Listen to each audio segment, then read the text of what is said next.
Welcome back to part 2 of the head gasket install on the 2010 Jeep Liberty with the 3.7 liter V6 in it. So let me go ahead and show you what we got going on.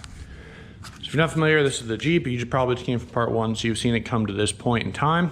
And pretty much this is what we got. A head gasket failure. So we just got the heads back from the machine shop. They got cleaned up. Not perfectly. There's still some areas I want to get in the O-ring holes a little bit for the injectors and a couple other things, but for the most part, they're in pretty good shape. They did obviously resurface, and they had to take off a decent amount of material because it did overheat, so they took off 0.0165 inches from both of these. Overheating with aluminum heads causes it to warp the heads. Now, just a quick little rundown of stuff since I've learned the last time. We are going to continue with this motor, even though there are a little bit of score marks on the cylinder walls. The reason being is, even though you can visibly see them right in here, I can't actually feel them. I could feel a couple, and I took some 2500 grit sandpaper, just very lightly rubbed it back and forth, and I was able to polish out, and obviously didn't take off any material, but they're smooth, and that's what matters. So naturally aspirated, relatively low horsepower motor. If it blows up, it blows up, but I don't think it's going to cause an issue, so I'm not super worried about it. I'm going to go ahead and rotate it a little bit and make sure I didn't see anything issues looking wise on cylinder 1. So obviously we got to go ahead and clean these suckers up so we can go ahead and put our new gaskets on. So the head side is fine. They came out of the machine shop. They're good to go, nice and shiny, no issues. Didn't seem to have any valve sealing issues or anything like that. So that's pretty awesome. And yeah, 0.165 as you can see. So the way to go ahead and clean the head gaskets is I went ahead and found a Jeep manual online. I will link it down in the description. I'm gonna have my laptop out here right here with all the specs and everything as I'm going through this. But these things seem to be the most effective way. And these are Scotch-Brite, I believe these are Roll-Lock is what they're called, but they're a bristled grit brush pretty much. So this is an 80 grit and this is 120 grit, the white one.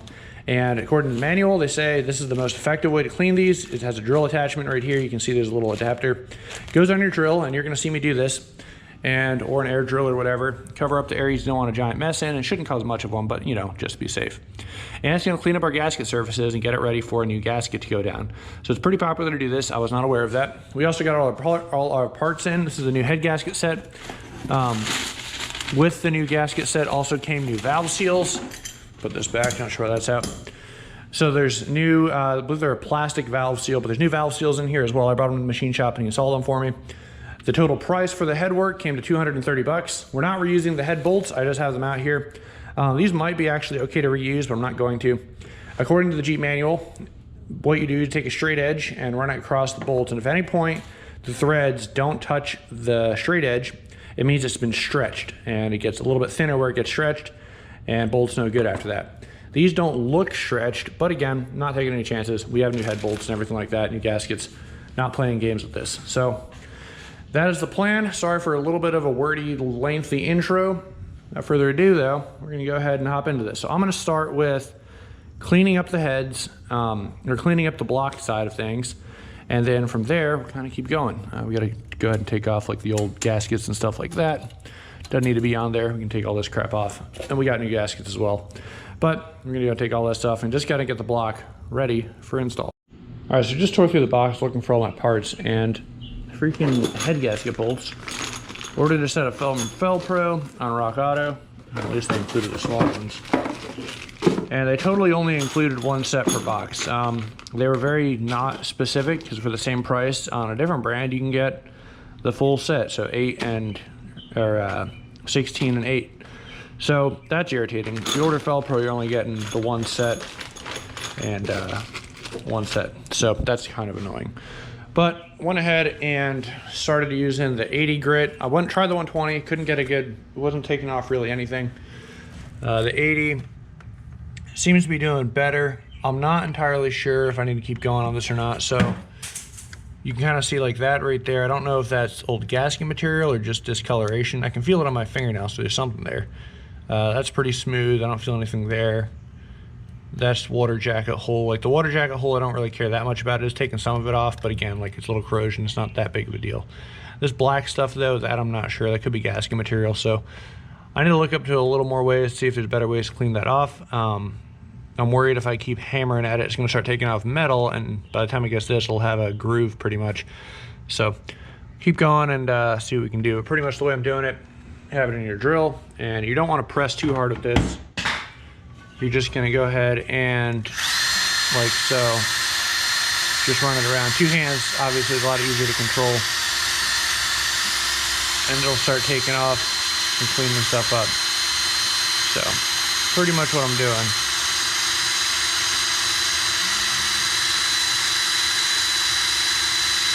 And I've gone over this a couple of times now in the areas that are having trouble. But again, don't press crazy hard. I guess it's taking it off. Just gotta focus on it and not press too crazy. Just let the brush do the work.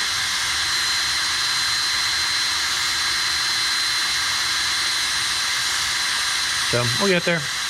But I think if you use an air hose and a airbrush to spin this thing, you get a lot more RPM out of it and probably help out and make it go a little bit faster. But that's kind of what I'm up to right now. Maybe this will work better with an air tool, but went ahead and got out a razor blade, and you can see right here, like you're not trying to freaking gouge it, just very lightly. You can see that?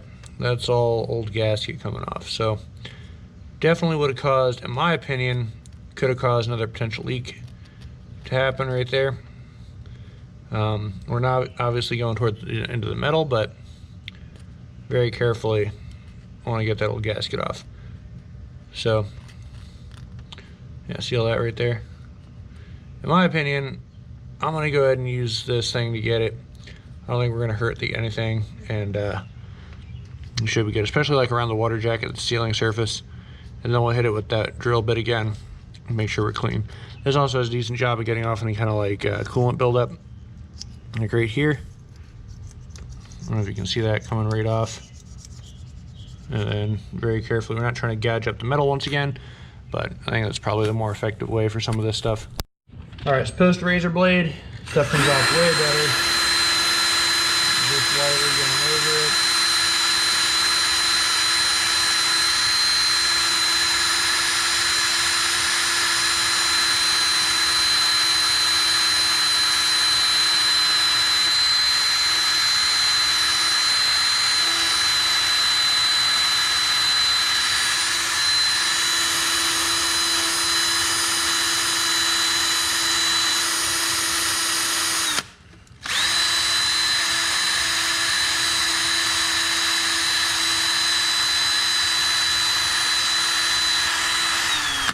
So you can kind of see that it's getting down back to what we want, which is no gasket material. So definitely wise, in my opinion, hit it with the razor blade and just be very careful and take off the extra gasket that's there. It's just going to cause problems for you.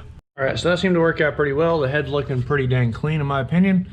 There's a tiny little bit of marks here and there that you can, not marks necessarily, but dark spots you can see, but it's flat. And all the sealing surfaces are definitely clean, which is what matters. So next up, I'm gonna go ahead and use the shop vac and show you what I'm doing real quick. So there was some oil that got in some of these holes, and all I'm doing is I have a piece of clear hose. I'm just shoving it in all the way down to the base of the threads, pulling it back up and making sure there's no oil in these things, because it's not a straight through hole. It goes all the way to the bottom, so I want to make sure we're sucking everything out of here and it's a clean hole. I'm sure there's probably a proper way to do this. I don't know what it is, but this is working for me. But yeah, just got done vacuuming out all the little holes, ways, and everything. Went ahead and stuck the hose in every little water jacket. I have a brush attachment as well. It is also just called it's a shop vac detail kit, if you're curious about that particular one I'm using, and then just a 1/4-inch piece of hose. But it worked out really well, in my opinion, to get everything kind of cleaned up. So I'm gonna go ahead and hit this with some brake clean, and then we're gonna go ahead and hit our passenger side head with brake clean. Although it does have a perfectly smooth surface, might have little grease smudges on there and whatnot. Go ahead and hit it one more time just to make sure everything's good. And we're gonna go and lay our gasket down, lay our head down, and I don't have my angle torque wrench yet, but I can do the initial torque sequence. So that's what I'm gonna go ahead and do. I also don't have my freaking second set of bolts yet, so I gotta order that, but at least we can get one on and have it be good. Before we go ahead and get these things installed, I wanna make sure all my O-rings and all my gasket surfaces that need to be cleaned are cleaned while it's off the vehicle. These I'm gonna clean probably after it's on, but the main ones to worry about are where my injectors go. So the way I'm doing this, take a little bit of brake clean, hit a hit a Q-tip, and then we're just gonna go ahead and run it around in here, and it cleans up pretty nicely. At least this head is. I haven't had any issues. I just did that one, you can see how clean that is. And then on the other side, I'll show you how dirty these are. Right in there. So obviously we want our O-rings, although they just suck air, we want them to not leak. So we want to make sure we do as best we can so we don't get a vacuum leak or anything else in here. So you can see it's pretty gross. And then your shop may do a better job of cleaning these things. This one did not really go that crazy into cleaning them. So it is what it is. And just like that, nice clean seating surface for our injectors. Those haven't been cleaned yet, they will be. Also, so I've been looking into the torque specs for these things. They're driving me nuts because 3.7 Liberty has 2 versions, and I think either one works. So looking at the manual, again, I was watching a video on people doing both installs, and both seem to work just fine for this motor. First install is one I ran across. I already snipped it so you can compare them side by side. Is tighten bolts, the sequence for the head, the actual head bolt sequence, I'll go ahead and show in a minute. But 1 through 10, in this case 1 through 8, this is for also the V8 version. 20 foot-pounds, and then I'm not including the 4 small bolts. So 24 foot-pounds, and then 90 degrees, and then 90 degrees again. Or the other one I've seen, tighten bolts 1 through 8, 15 foot-pounds, 35 foot-pounds, and then 90 degrees once. So both sequences seem to work. The manual has this one for the left head, which is the driver's side, and it has this one for the right head, which is the passenger side.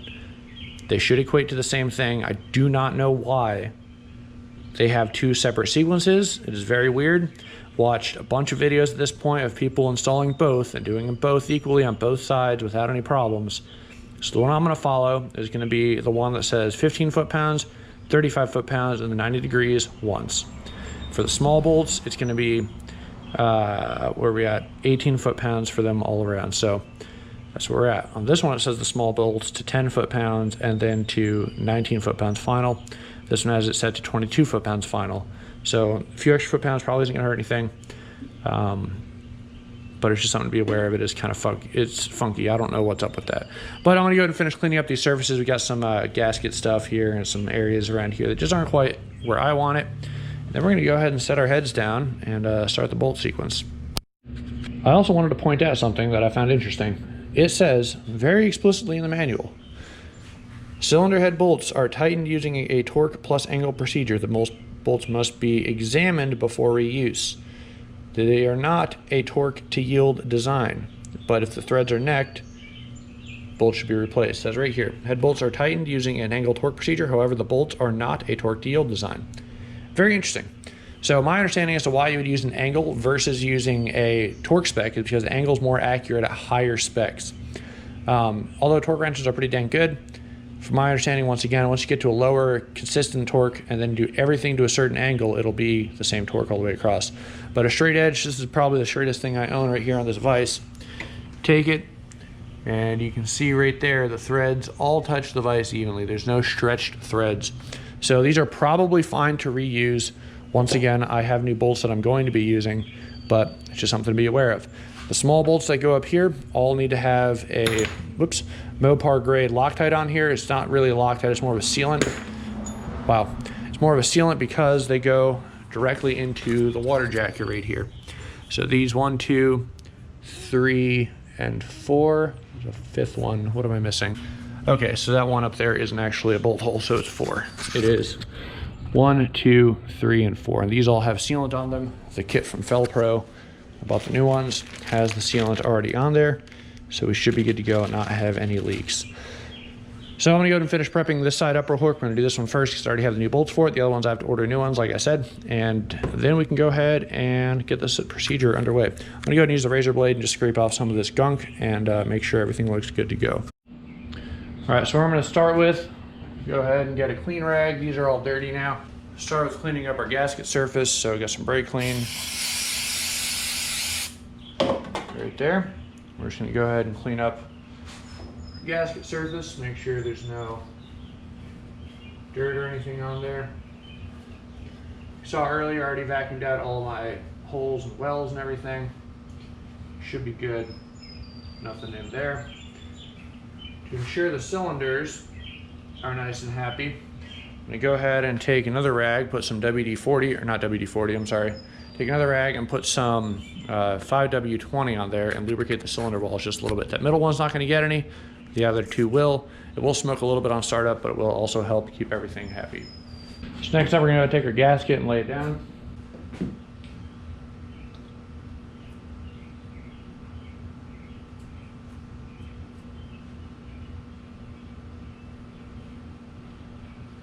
So it looks a little funky because, I don't know if you can tell, but right down in here, it does hang off, but matching it up to the old holes, the old one looks like they seem to have done the same thing.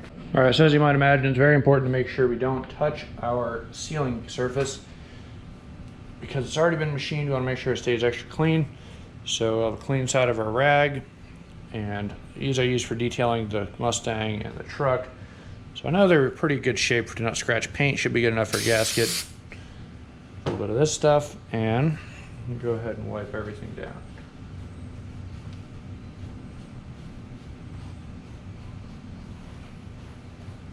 There's just a little bit of machining water slash whatever lubricant they use on here. You really want to make sure this is a clean surface before we put this back on. So this thing is ready to get set onto the motor. All right.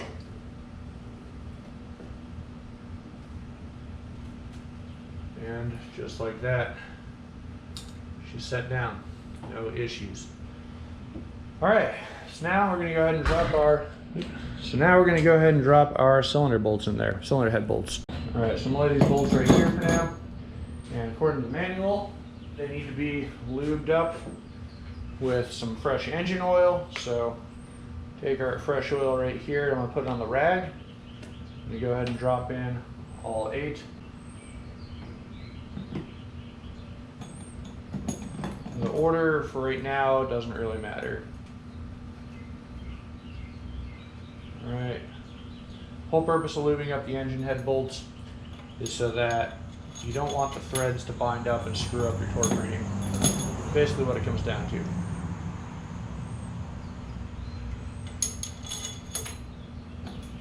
And remember, I did clean out the threads and holes in these things, the shop vac, just to make sure there's no extra stuff. What can happen if you don't actually clean out these holes and you have built up oil or coolant or whatever in the base of them, when you try and tighten it down, that coolant or oil has to compress.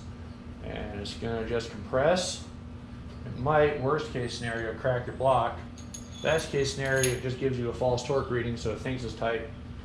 And once it eventually leaks its way out of the threads or wherever it goes, it won't be tight and you'll probably get another head gasket leak.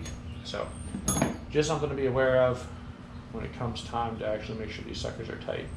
All right, so I'm gonna go ahead and run all these bolts down just by hand until they're kind of snug. I'm also gonna go ahead and insert our 4 small bolts.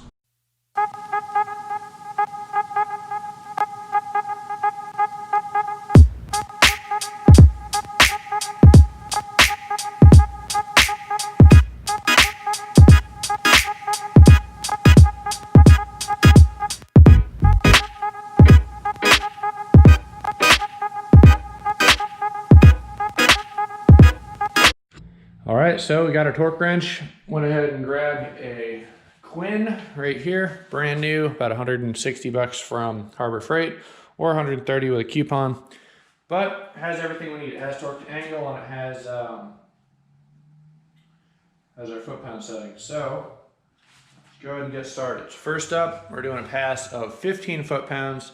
It's pretty much just to get everything kind of like lined up how it needs to be in terms of everything seated properly.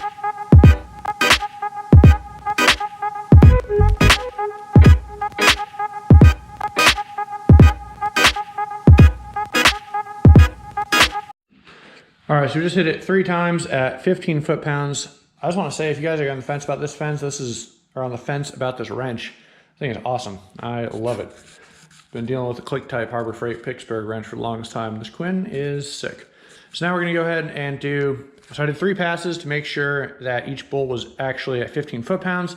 again, just to seat it, but after finishing the pass and restarting on bolts number 1 through 4, we're loose again. So it wasn't fully seated, and that's why we do a couple different passes. Next one, I'm gonna do 3 different passes, making sure it's at 35 foot-pounds. So that's the next step.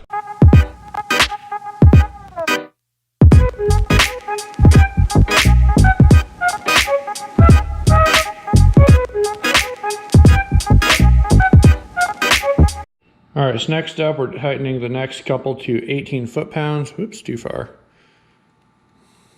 And that's for the 4 small bolts. Same deal, cross pattern. Do a couple different passes just to make sure. We should be good. I kind of prefer the click type wrench when it comes to foot-pounds, because once you hit your reading, it stops you. You can't click anymore because you'll feel it click. This one, if you hit your reading, it doesn't like physically let you know at all it's ever hit the reading. It'll just keep going. So you gotta really look for that red light, but it is a good wrench. So next up, 18 foot-pounds for the 4 small ones.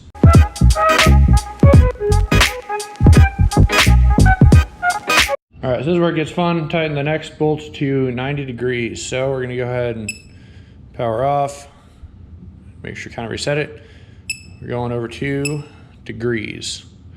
So it's gonna blink until it is ready to just do degrees pretty much.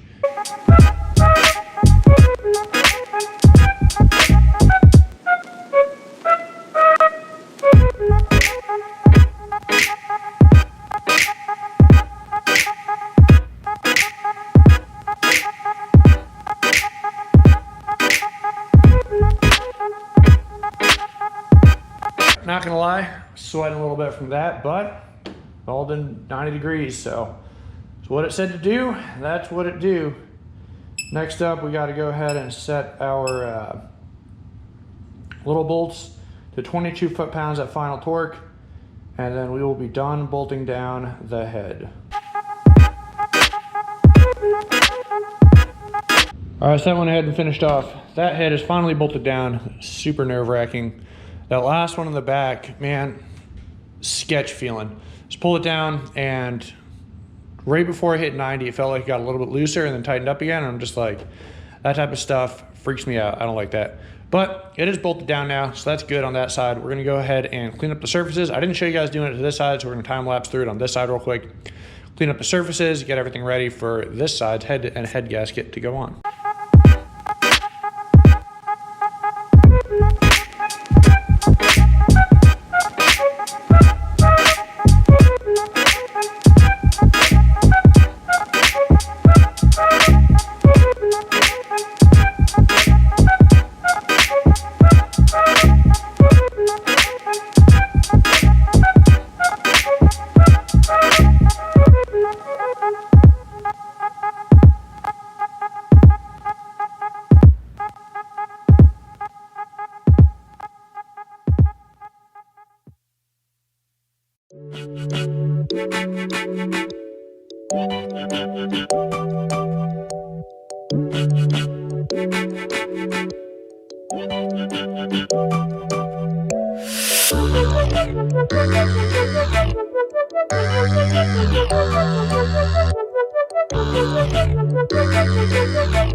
went ahead and picked up a new set of head gasket bolts. If you remember earlier, we only came with one set over there. So once again, from Felpro of Advanced Auto, and they were actually about the same price as Rock Auto, about 30 bucks for a box. Not too shabby. So pop these guys open, and we got our head bolts and our new already coated small head bolts. I don't know what these are called, but they go around the water jacket and whatnot. So let's go ahead and pop all these guys in, and then snug them down with the regular wrench, and then we'll start a torque season from this side.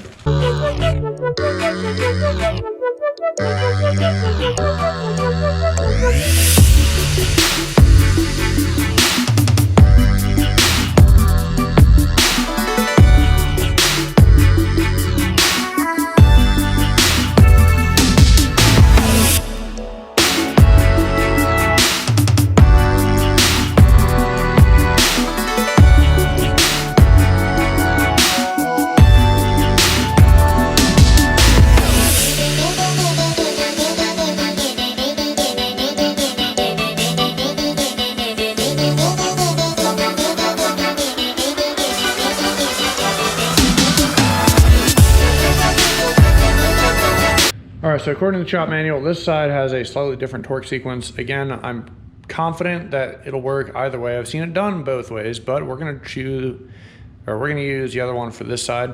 Step one is to tighten all the head bolts, the big ones, to 20 foot-pounds, and then we're gonna check it twice more, just like we did last time.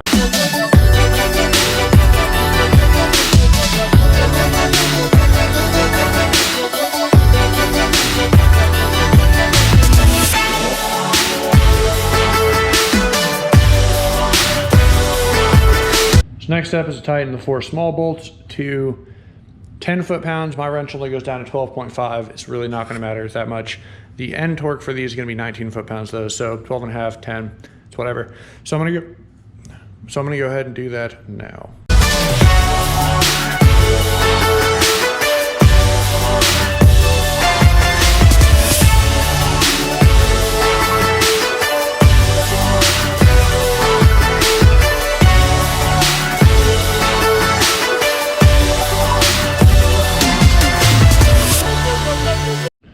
I decided just to match the way I was doing it, so that was just 35 foot-pounds. I don't like the 90-degree twice method. It just, I don't know, it doesn't sit right with me. That's gonna be a lot more turning than that side had, and I'm not doing it that way, I'm doing it the other way. And I've seen, once again, videos of people doing it both ways.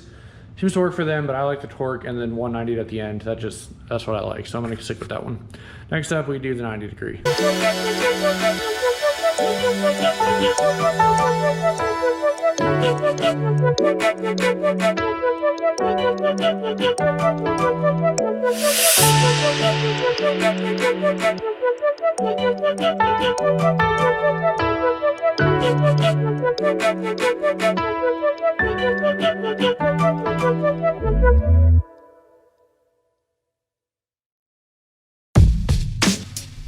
All right, so next thing I want to go ahead and do is install our new timing chain tensioner right here. The main reason I want to replace this one and not all of them is because this one in particular, I believe, has a higher failure rate than the other two, which are thicker solid plastic. So I'm going to go ahead and replace this one. To go ahead and remove it, there is a single bolt on top. I don't know what you guys can see in there, but I got to remove the timing chain sprocket bolt, and then this whole assembly should be able to slide it off.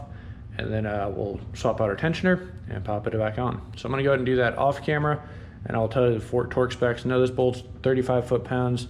The other ones I will get to you. I think they're 25 foot-pounds, so I'll double check.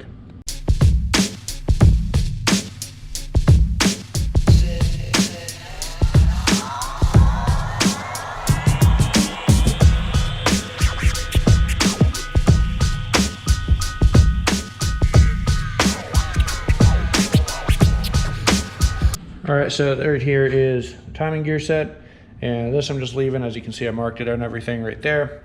And this is the guy we're replacing. My main reason and concern for this is you can see there's a little bit of wear on there, and this is the one that's likely to break. So when you try to decompress it, there's a nice strong leaf spring back here to reline these holes and everything. Likely it'll break, so that's why I am replacing it.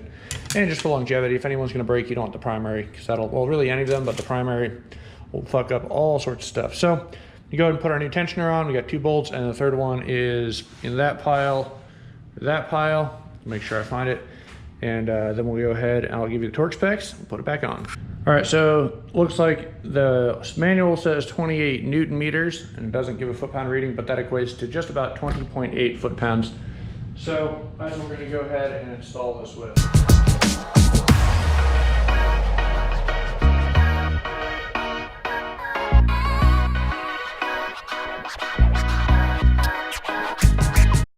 Now that is terrifying. My wrench turned off and I didn't hear it beeping or anything. Almost over torqued it, turned it back on, but we're good to go. So let me go ahead and show you what's going on down here. Now you can see we got the new tensioner in there. And right here, just so you can tell, that's actually a space, and that's where the other chain guide slides into. So that's where that third bolt goes and why it's not in right now. So next up, we're gonna go ahead and slide the timing set back on.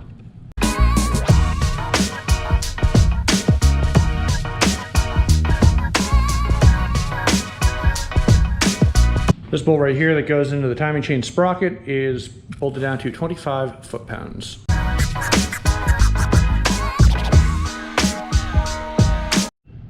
Last thing we got to do is go ahead and pull out our grenade pin on here, and she'll be home free. So pop this out. Boom. Got chain tension. We're good to go. So now I think the next part, let me go ahead and see what I want to do next, but I'm pretty sure we're going to go ahead and install the cam sprockets next. So I'm going to go ahead and show you guys how to reset those, and then we'll go ahead and get those installed next. All right, so the way to reset these things, you see I have my pin right here. Oil does squirt out of this thing, but what holds it up is there's this little groove right here. So you got to lift it up, and then you can depress this completely.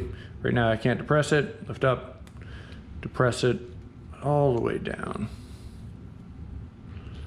Whoop, man, that's really irritating. Let me get a pair of pliers and try this again. All right, so now we have our little chain tensioner guy right here, and I got a pair of pliers on it. We're just gonna compress this. And the only thing you need to be aware of is the only way to compress it, you gotta lift up on the little tab under here. So lift it up.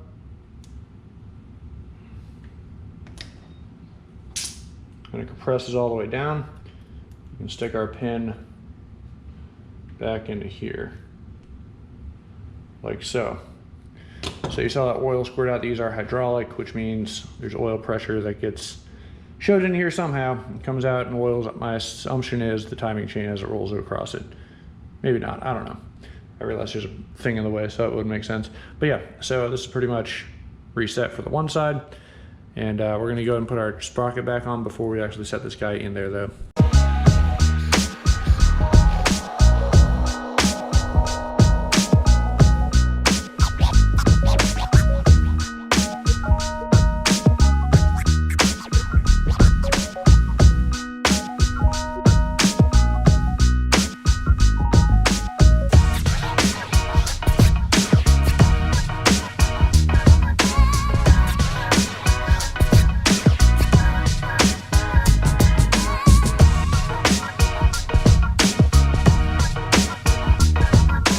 All right, so that was extremely irritating.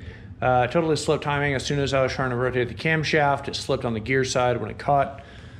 So if you're curious how to set timing, pretty much the little dot right here, depending on right or left side of the motor. This is obviously reverse, so you're looking at here, goes on that side.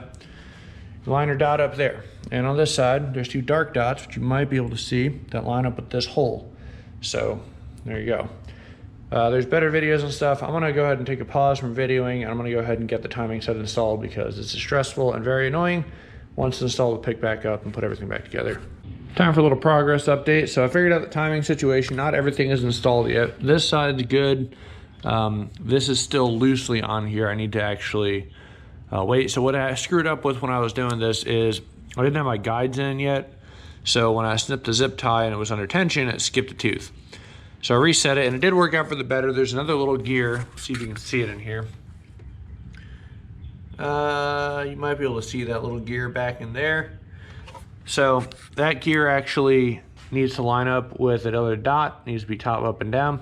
So I didn't know that, so it worked out that I pulled it back off and found out a little more things. So right now all my timing pins are held in. There's one here, one here, one here for all the tensioners. This is torqued down. The guides and tensioners on this side are bolted down. The guide up here is torqued down. The only thing I'm missing, this still hasn't come in the mail yet. This is the one that's cracked and the other side's cracked. So I'm not going to show a video on how I did this just because like this part of it, there's a lot of better videos on YouTube and the shop manual versus what I did. And I'm going to follow it, but it's just, it was complicated. So I went ahead and put on our new exhaust gaskets. We have the EGR valve back on. That gets bolted down to 20 foot-pounds or 18 foot-pounds, something like that. Exhaust, like I said, is on. Gaskets are bolted to the heads and obviously the manifolds with them. So pretty much kind of getting prepped for whenever this piece shows up. It's supposed to be tomorrow or Friday. Today is Wednesday, so we still have some time. And I'm just kind of continuing the prep. So can't really do much else over here. It is kind of just at a standpoint or a standstill until you get those pieces in. So what I'm going to go work on now is I need to go ahead and change out. We got a whole bunch of new gaskets in our head gasket set. So the timing cover set came with a new main gasket for the front main. I need to pick up our new thermostat as well. That's going on here. And then we're going to clean up all this old oil. You can definitely tell it was leaking oil, you know, all up in here. Pretty nasty. And then, yeah, once that's done, we'll be able to put this thing back on, clean it up a little bit, get all that crap out up top in there. And we'll be able to put this back on. So making some progress. We do have a new water pump that was ordered, new radiator that was ordered. So we got to pull this thing out as well as part of the prep. I was trying to figure out the best way to do this because it is attached to the condenser and transmission cooler. So it looks like what we're going to do is go ahead and just pop out the grill. There's a couple tabs, 2 push pins, tab there, and I believe it just pops and lifts up, and you can access the bolts on the front side a lot easier. So we're going to get that out and just get it ready for the new one. So that's kind of the update. Not too much going on. Got my gaskets here in their box, cleaned up this area. It's my other timing gear set and or timing gear rather. That's kind of everything. So this is our new front main. This is the Felpro gasket set main, and then miscellaneous other gaskets that are going to go on here. I know one of them is thermostat. I think they threw in some extra ones because I don't see where all these will need to go. But if I see an old gasket, it's getting replaced with a new one. All right, so we're waiting on the other stuff to show up. I'm going to go ahead and clean up these injectors and kind of get them set aside. Same with the fuel rails, and we have our old spark plugs here. They're going to be fine. We're just going to reuse these and just kind of have everything laid out and ready to go back in.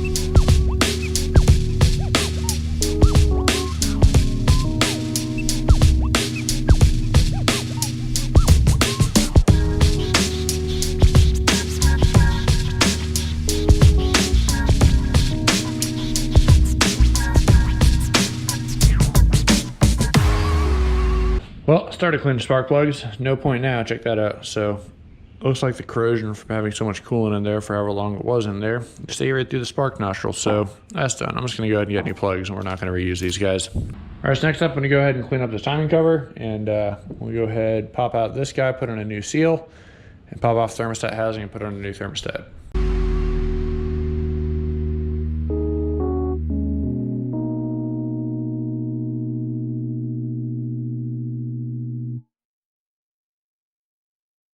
What we do here is go back.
next up, we're gonna go and pop on our thermostat right here. And then we got our new water pump in, and they came with a gasket. I'm gonna go ahead and use the Felpro one that came in, just so everything's matching. Same thing, this one's already swapped out. And these get bolted down to 40 foot-pounds, and I need to double check exactly what these get bolted down to as well. But let's go ahead and get those knocked out real quick.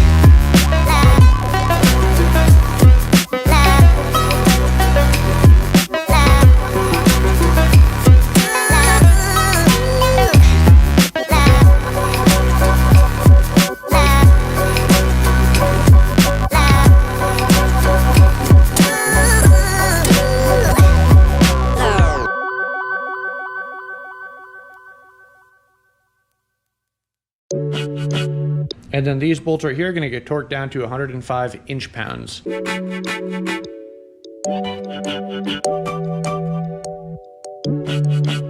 All right, so next up, we got pretty much this whole thing is cleaned up now. And we gotta take these two little O-rings right here. That's for the oil dipstick, or not oil dipstick, that's for the oil fill tube. Not gonna go on just yet, but you go ahead and pop these two O-rings around each of these dowels that are sticking out. One on there and two. That's where the two O-rings go. And then I just cleaned this off with brake clean, and I used the wheel that I had earlier to go ahead and clean off the surface. Same thing over here. So what we're gonna go ahead and do is lay out our RTV. It came with some gray RTV. So we're gonna lay this out, basically do a nice bead all the way around here, and then we're gonna put it on, loosely settle the bolts, and then wait about an hour, if I'm not mistaken with these directions. I gotta reread this just to make sure. Nope, assemble parts within 5 minutes. Silicone skins in 15, so, and 1 hour for fully cures. Dries in 1 hour and fully cures in 24. So, looks like we're just gonna put it on and then go ahead and stick this guy right on, so never mind. But that's what we're gonna go ahead and do now.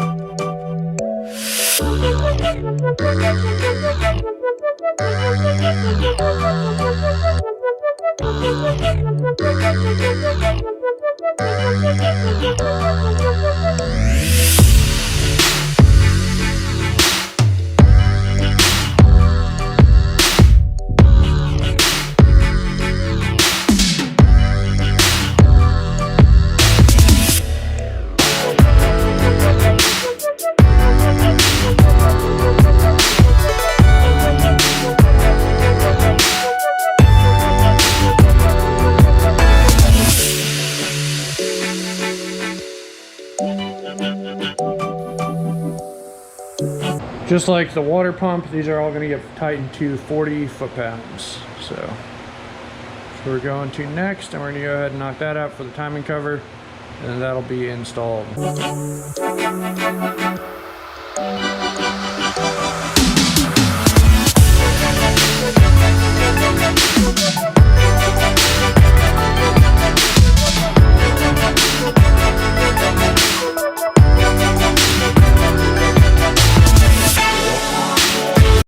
Next up, we're going to pop on our oil fill tube right here, and this is bolted down to 105 inch-pounds. Go ahead and pop in our new Felpro gasket, and we'll go ahead and put that in there.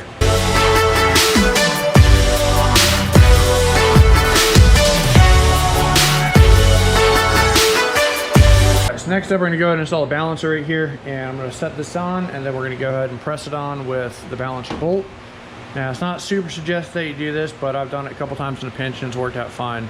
What I do though is the way you get worried about is you want to make sure the nut is spinning against the washer, and the washer is not spinning against the crank, damaging it. Not the crank, but the balancer. So I throw some ARP assembly lube on here, and then you can go ahead and use that. I'm going to throw a little bit on the threads as well, and that'll kind of help everything slide in properly without creating any extra tensions. Should be able to get this guy on here without any problems. What can happen is if you only have a few threads grabbing, you start stripping out the threads and creating yourself a whole bunch of problems if you don't actually fully seat this thing, deep enough. So the benefit of the installer is it has plenty of threads to bottom out, and then you can crank or press on the crank through the bearing that goes in between here, a bunch of additional stuff. But I'm going to try this method. If I don't like it, I'm not going to finish it with it, but if it feels good, I'm going to go ahead and finish it and get it on. So I'm not going to show that in camera. I'm just going to pop this guy on next.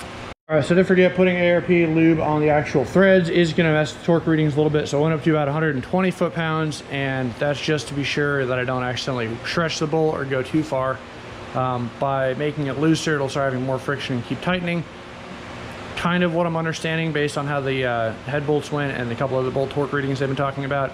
So 120 just to be safe. I don't want to over torque this and snap it. That was quite a bit of force anyway. It's not going to come off 120, it'll be fine. So crank is now on there. That did work out just fine. I was able to bottom out with a hand ratchet, bottom out the crank. I could feel it stop being pressed on, so it wasn't too crazy. But yeah, so that's that. Next up, I don't know. Let's see what we got to do next. Go ahead and install the power steering pump next. I don't know the exact torque spec for these things. They are a 13 mil, but they're a little bit smaller than the other ones. So I'm going to go ahead and put them in at about 20 foot-pounds, and that should be good enough, I hope.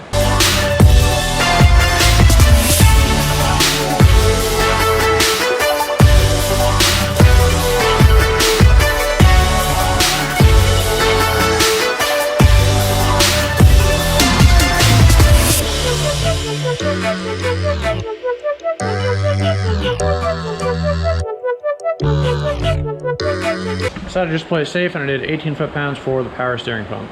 All right, so the next thing I want to do is go ahead and put the valve covers back on. However, before I put them on, I want to make sure I really coat everything in oil. And before I do that, I'm doing an oil change on this car, so I'm going to go ahead and drain the old oil out. So when I start adding oil at the top end, it doesn't start mixing with the old and just being wasted. It'll get caught in the pan, and it'll be good for the actual change itself. So I'm gonna up under, not gonna show that. I'm just gonna drain the oil out, and then we'll start putting new stuff in.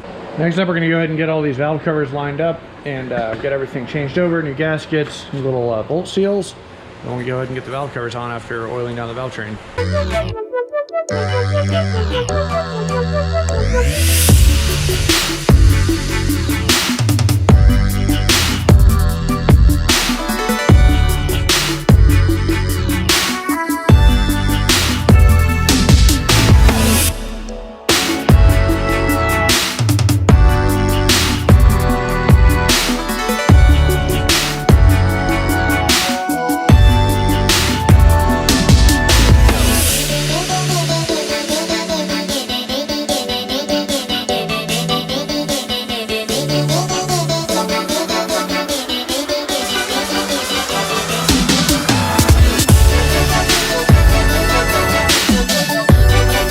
Got our valve cover just tightened down. It's not fully seated yet, so it's gonna get torqued down to 105 inch-pounds. Seems to be the running theme with all these small bolts. I also noticed when I put my coolant thermostat in, the actual housing, I put it on backwards. I looked down there again and it was facing toward the crank, so it needed to get flipped around. No big deal.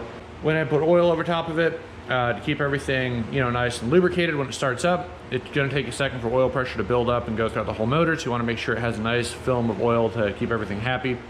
Through some of the chains on each of the cam lobes, and then wherever all those little pieces move around in there, and the bearings and all that, so should be good. I'm gonna go torque this one down, and then we're gonna go do the same thing on that side, and we should be good to go ahead and get these valve covers finished up.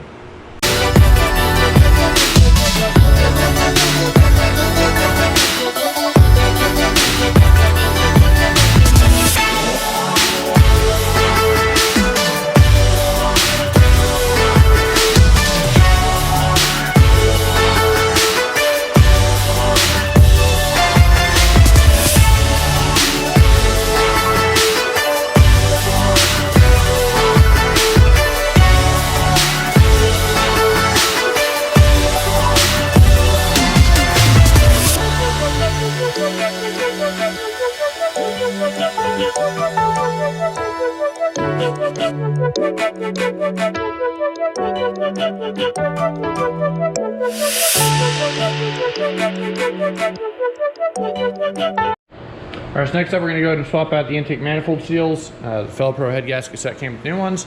It also came with throttle body seals and like sensor seals and a bunch of extra stuff. I'm not going to worry about that, no need to. It hasn't broken it, I'm not going to replace them.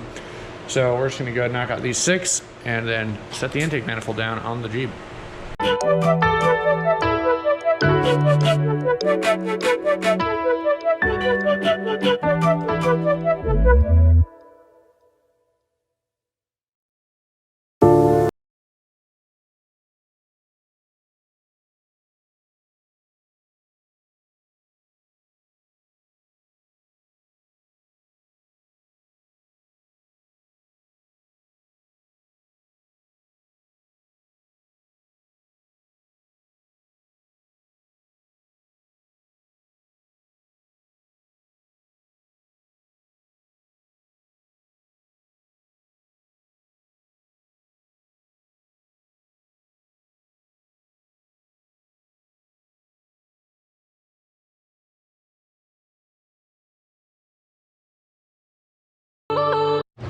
Remembering the order I took this part in, I'm gonna go ahead and put in the fuel injectors next actually, and the fuel rail, hook that system back up before I put in the coil patch. I'm pretty sure they lay over top of it. So that's what I'm gonna go ahead and do next.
This next part I'm gonna slow down a little bit just because we gotta go into our spark plug order in. So number 1 comes around and goes to number 2. So number 2 is right here. This guy, 2. Number 2 following this wire goes to this guy, which is number 1. Number 2 comes here, goes around. This guy comes out of number 3. And number 3 on this side plugs in, and it comes out number 1 on this side. So it's pretty much offset by 1. This one goes to 2, this one goes to 3, this one comes back to 1. So that's your spark plug wire order. These are in. And all we gotta do is get this guy plugged up correctly. Should be good to go here.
About everything hooked up. Went ahead and got the belt back on, a few miscellaneous cables plugged back in. We have our evap canister, which goes here, brake booster, which goes there. Went ahead and got our PCV intake side hooked back up. Somewhere on the other side, I think it's right there, is where it gets sucked into the intake, and then this one, sorry, I guess where it comes into the motor. Whole point of that is just to circulate somewhat fresh air into the motor to let the motor cycle out nasty gases and whatnot into the intake. Alternator stuff's back on, AC condensers back, or AC compressors in the right spot now. So all we're waiting on really is the radiator to come in. I can bolt that guy up, and then we need to fill it up with coolant. Battery's been on a tender, so it should be good. And then I just kind of double check everything.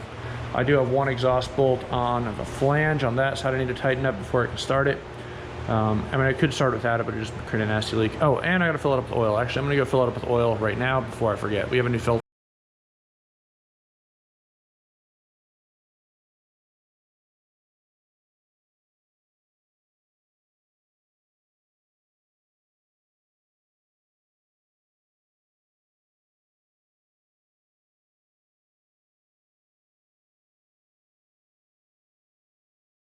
If you're not familiar, the Jeep takes, or at least this 3.7 takes 5W20, takes 5 quarts.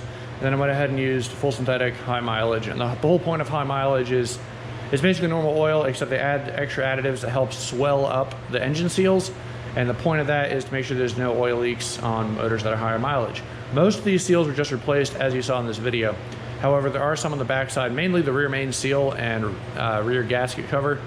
So I don't know exactly what the layout of that is in the back. I'm not taking off the transmission to find out, but that's really the only last 2 seals that I can think of in this motor that might leak. But regardless, running high mileage, that's what was in it before, and so we're gonna keep running and hopefully keep everything happy. So right now, like I said, all we're waiting on is radiator come in that I can throw on the intake, plug up the last couple cables. We gotta get some coolant, fill up the coolant system, battery hookup, and it should be ready for its first start. So we'll see how it goes. Back at the Jeep project, I don't know exactly where I left off, but quick rundown, everything's pretty much back together except for our new radiator, which just showed up. So finally showed up. This is it, TYC, I think it was like 70 bucks off Rock Auto. That's the old one. I was worried that there might be a leak in it and it's kind of beat up in general. So we got our new one. I'm gonna go ahead and toss this guy in. Should be pretty simple. And then we'll go ahead and fill up our cooling system and it should be ready to start. So intake, a couple other things, we should be good to go.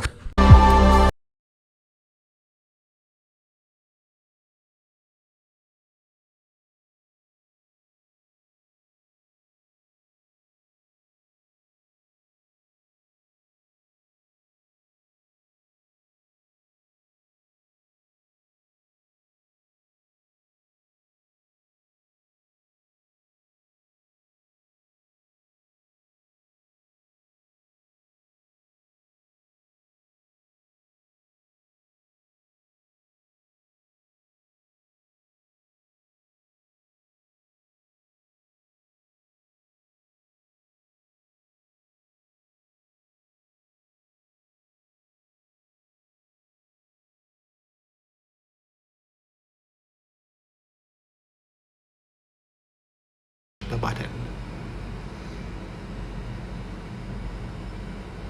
and subscribe or else.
Well, just about finished up. So I'm gonna go ahead and cycle the fuel pump on and off, see how that works, and guess we'll start it up and see if I did it right. Definitely nerve-wracking. Let's see what happens.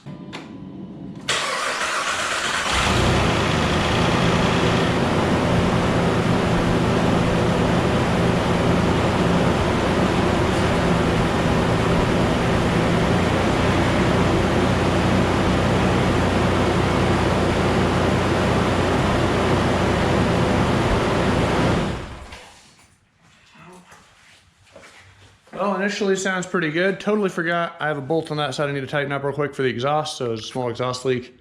Tighten that up and then see how she sounds. Well, just got back from test driving the Jeeps behind me and did pretty good. Just took it around the block and then up and down Main Street, got some gas and everything, nothing crazy.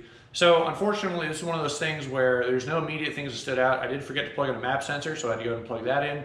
I had an engine light for that, but there's no saved engine lights because it has been off for, the battery is off for like over a week, so yeah. Other than that though, again, this is one of those jobs that's kind of frustrating because even though nothing immediately is wrong, doesn't mean there's nothing that will go wrong down the road with it. If I didn't tighten the gaskets just right, or if there's any kind of service imperfections that are big enough that I missed, with the head gasket area, it's going to take a lot of time for that to eat through again and create a problem. So first time doing the job, I'm pretty sure it's good to go. I'm going to call this job done. Not done with the Jeep in and of itself, but we are done with at least that part of it.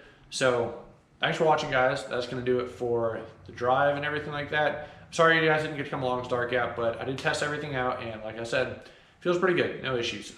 There is a service park assist light on. I'm not sure what that's about, unrelated to head gasket stuff, but it is there. There's a couple other little things going on. I'm trying to think what else. We got a shock to replace. I'm doing some work right here. We got a new tailgate that's going to go on, so that's why I backed it in. There's a dinger right here that I'm going to sand. I'm repainting it, and I'm going to take the paint right up to this line. But that's for another episode. So for now, thanks for watching, guys, and I'll see you in the next one. Hopefully this works out. I'm pretty excited. First time doing a head gasket, and I think we did it all right. So without further ado, I'll see you in the next video.